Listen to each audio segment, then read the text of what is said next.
Thank you for watching Gaby's cheating stories. Please subscribe. It just take 1 second. Thank you.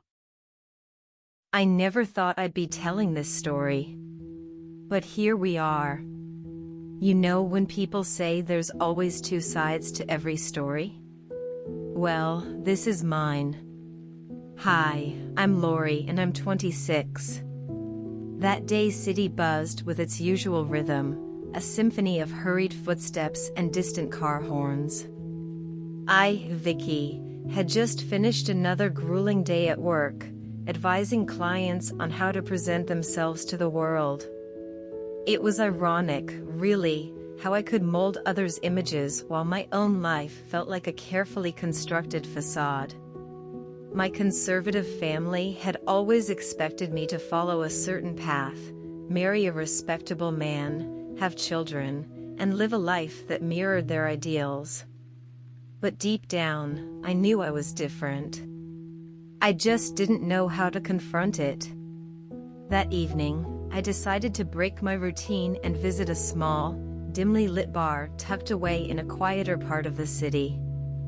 The air was thick with the scent of whiskey and the low hum of conversations. And there she was, Laurie. Her presence was magnetic, her movements behind the bar fluid and confident.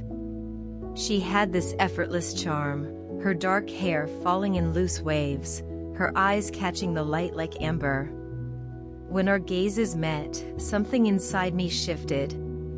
It was as if the world had paused, just for a moment. I found myself returning to the bar more often, each time ordering a drink I didn't really want just to have an excuse to talk to her. Laurie had a way of making everyone feel seen, but with me, it felt different. Her questions were probing, her smiles lingering just a second longer. She told me about her life, how she had grown up in foster care, how she had learned to fend for herself, and how the bar had become her sanctuary. Her vulnerability was disarming, and I found myself opening up in ways I never had before. One night, as the bar emptied and the clock neared closing time, Laurie leaned across the counter and said, "You're not like the others, Vicky. There's something about you that feels real." Her words sent a shiver down my spine.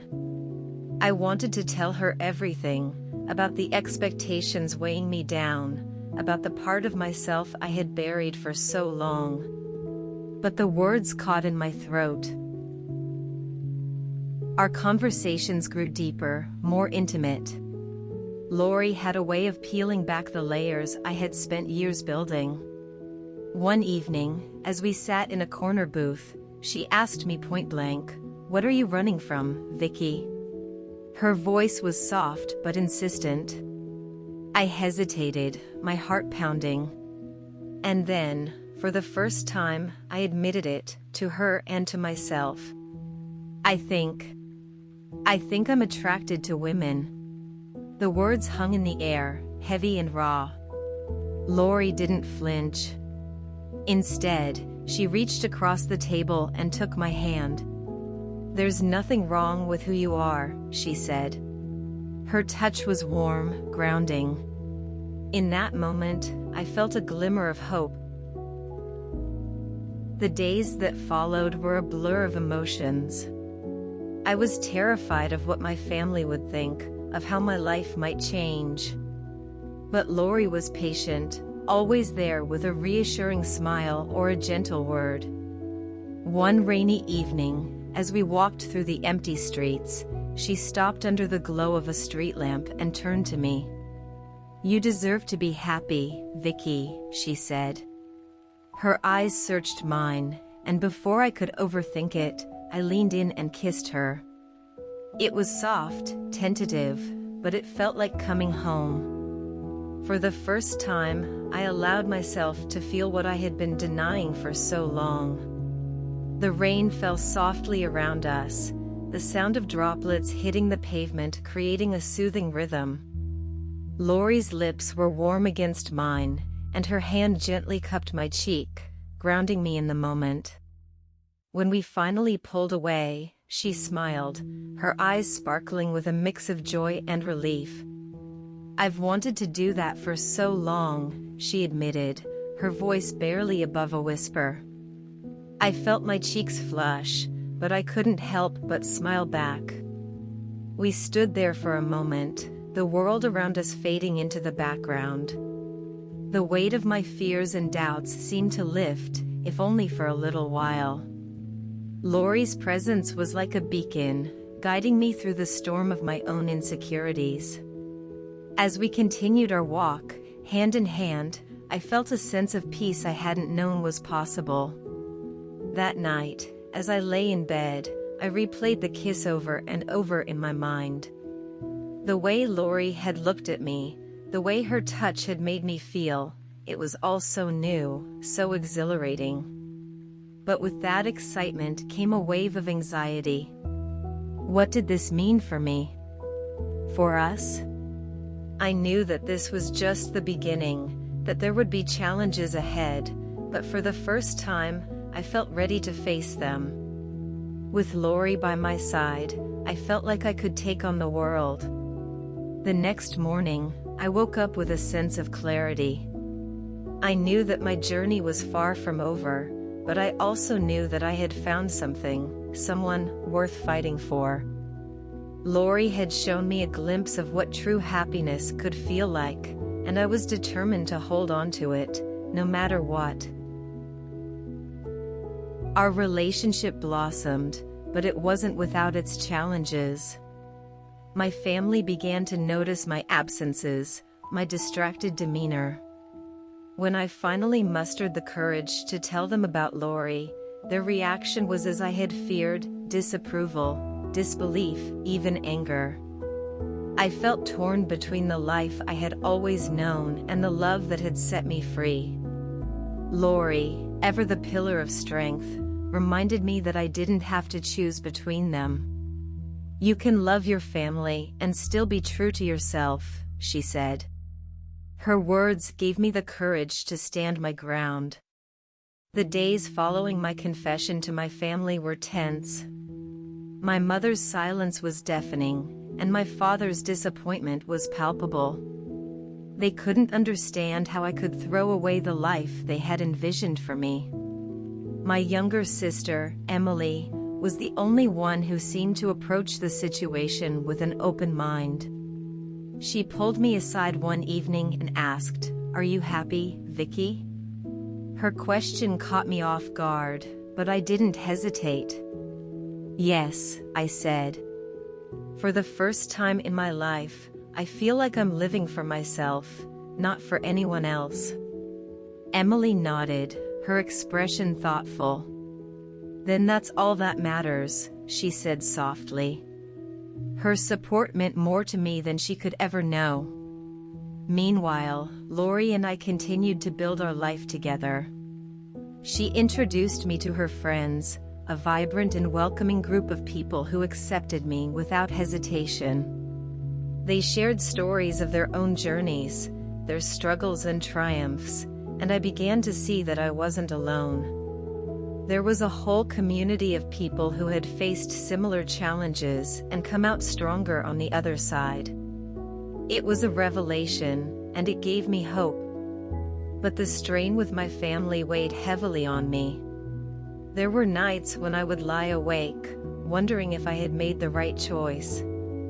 Laurie could sense my turmoil, and she always knew how to comfort me. One evening, as we sat on her couch, she took my hand and said, "You don't have to have all the answers right now. It's okay to feel conflicted. Just remember that you're not alone in this."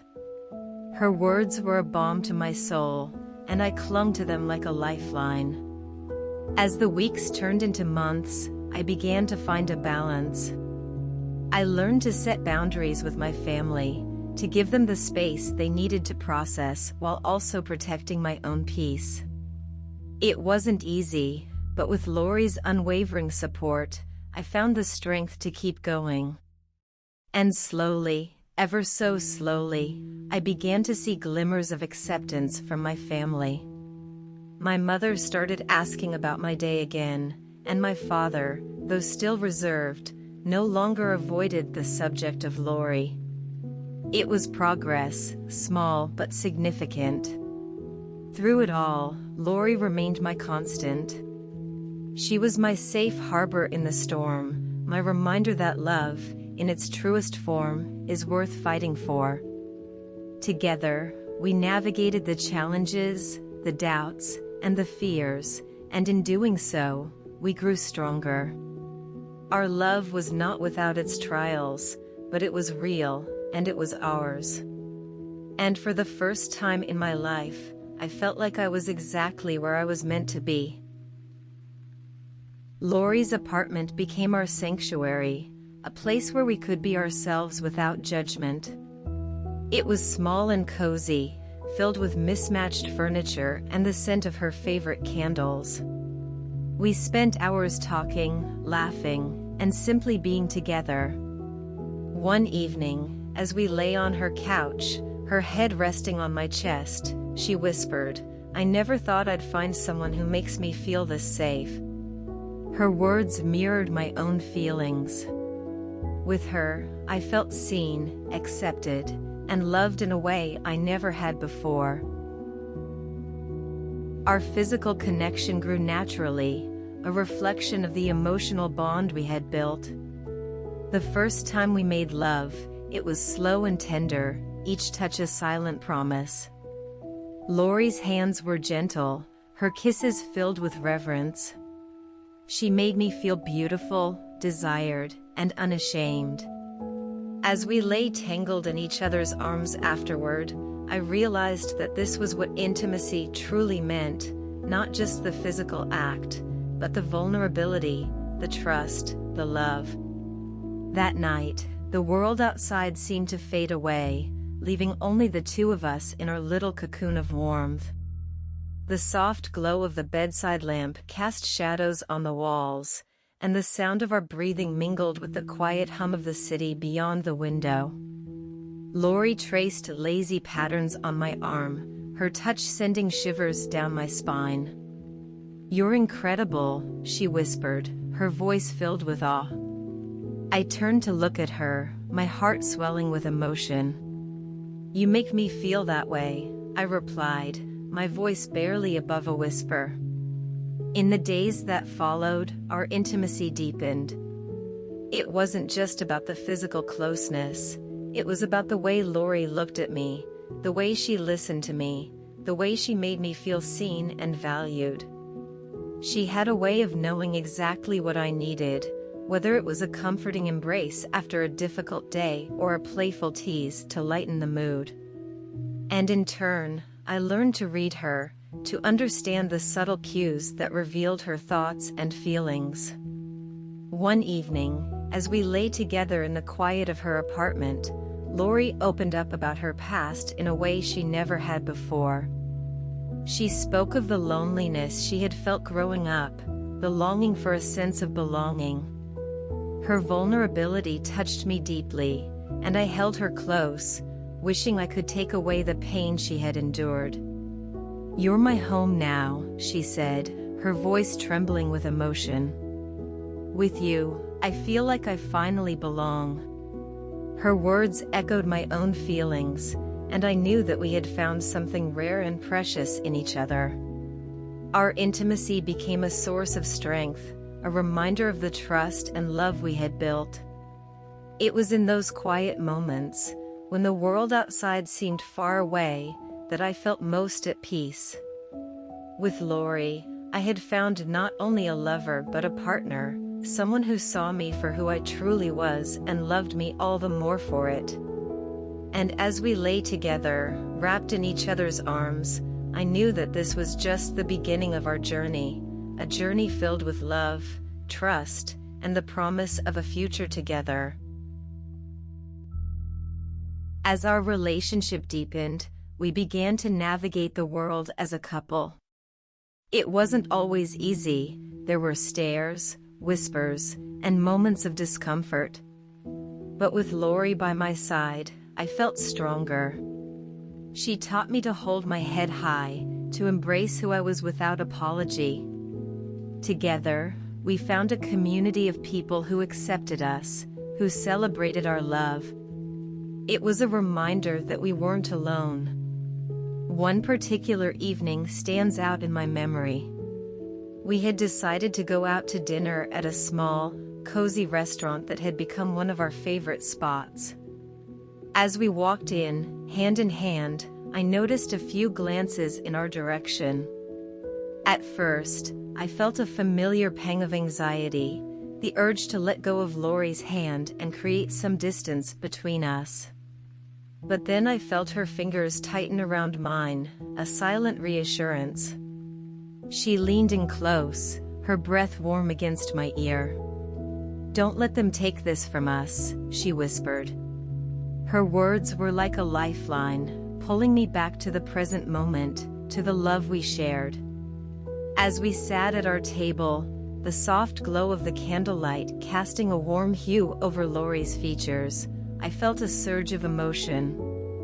This woman, who had come into my life and turned it upside down in the most beautiful way, was my anchor. She had shown me what it meant to be brave, to stand tall in the face of judgment and fear. I reached across the table, taking her hand in mine. "Thank you," I said, my voice thick with emotion. Laurie's eyes softened, and she smiled that smile that always made my heart skip a beat. "For what?" she asked, her tone gentle. "For being you," I replied. "For loving me, even when I didn't know how to love myself." Tears welled up in her eyes, and she blinked them away, her grip on my hand tightening. "You've given me so much, Vicky," she said, her voice trembling. "You've shown me that love doesn't have to be complicated or conditional. It can be simple, and pure, and real." Her words resonated deep within me, and I felt a lump form in my throat. In that moment, I realized how far we had come, not just as individuals but as a couple. We had faced the world together, with all its challenges and uncertainties, and we had emerged stronger. As we left the restaurant that night, the cool evening air brushing against our skin, I felt a sense of peace settle over me. The world might not always understand us, but that didn't matter. What mattered was the love we shared, the bond we had built, and the courage we had found in each other. With Laurie by my side, I felt invincible, ready to face whatever came our way. And as we walked home, our fingers intertwined, I knew that we were writing our own story, one filled with love, resilience, and the unshakable belief that we were meant to be. Laurie's past still haunted her at times, the scars of her childhood lingering beneath the surface.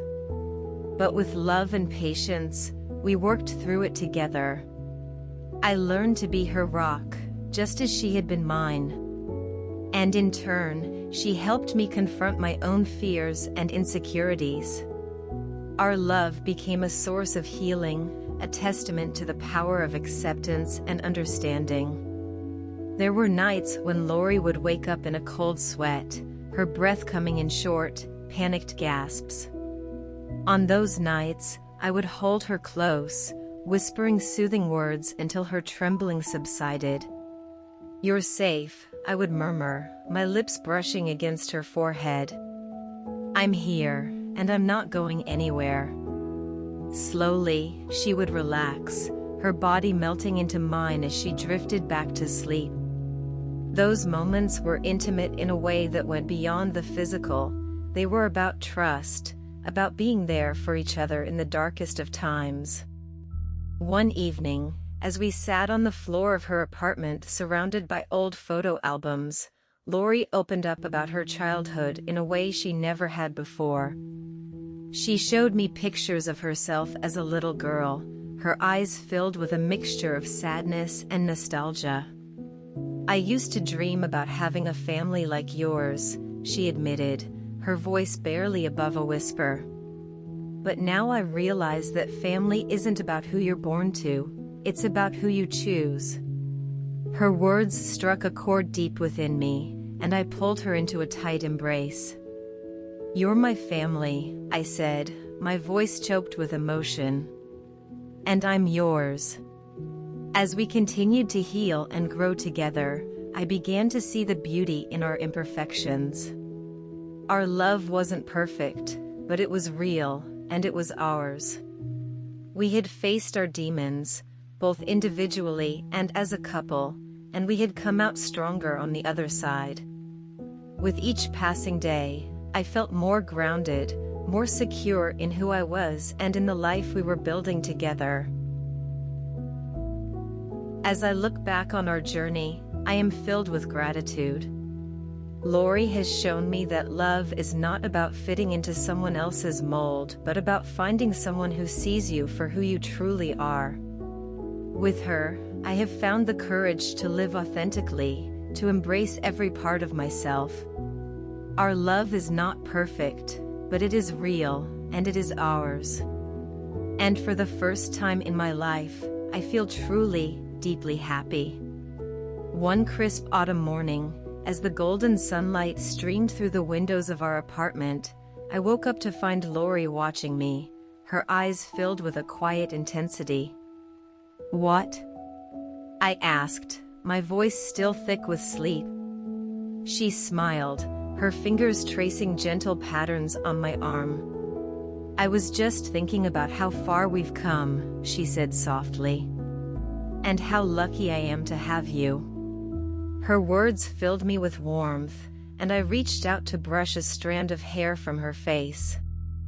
"I'm the lucky one," I replied, my voice trembling with emotion. "You've changed my life in ways I never thought possible." That day, we took a walk through the park, the leaves crunching beneath our feet. The air was cool and crisp, and the world seemed to glow with the colors of fall. As we walked hand in hand, I felt a sense of peace settle over me. The journey hadn't been easy, but it had been worth it. Every challenge, every moment of doubt, had led us here, to this place of love, acceptance, and unwavering trust. As we reached a quiet spot by the lake, Laurie turned to me, her eyes shining with unshed tears. "I love you, Vicky," she said, her voice filled with passion and conviction. "More than anything in this world." My heart swelled with emotion, and I pulled her into a tight embrace. "I love you too," I whispered, my voice breaking. "Always." In that moment, as the world around us seemed to fade away, I knew that this was just the beginning. Our love was a living, breathing thing, a force that had carried us through the storm and into the light. And as we stood there, wrapped in each other's arms, I felt a sense of hope and possibility that I had never known before. Together, we had found our way, and I knew that whatever the future held, we would face it together, hand in hand, heart in heart. This was our new beginning, and it was more beautiful than I could have ever imagined.